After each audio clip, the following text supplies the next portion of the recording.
tayo sa room.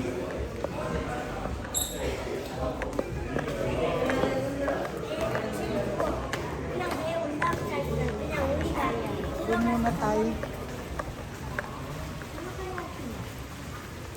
Hindi ako pwedeng maglakad ng ganyang kainit. Elevator pa lang. Wala ka na. Mag-elevator na lang tayo.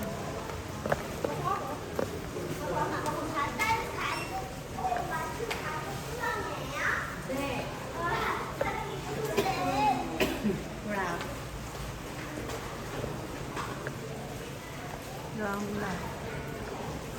Okay.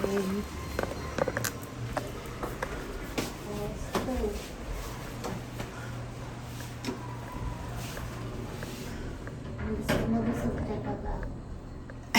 Hindi ako makaingat sa kabusugan. Ay nga, dapat ilakad mo na. Up and down. Saan tayo? Second floor. Tapos dito. Dito tayo. Dito tayo.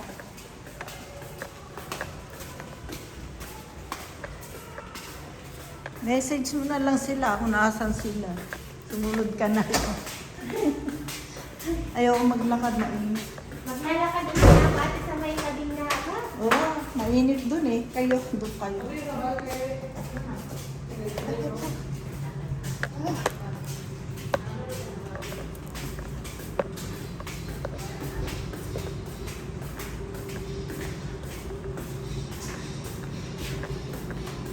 Ayusin ko yung aking ano, dula-dulahan.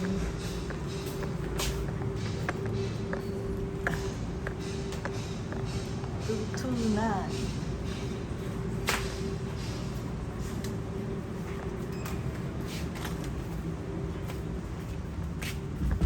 Okay. Alright. Ano oras tayo ate? Alas dito? Mamaya nag-extend si Giling. Alas 6. Pwede pa pala ako maglakad. Oo. Ay, pwede pa ako maligo sa dagat. O maligo ka sa dagat. Tawagan ko muna si Jen. Watching.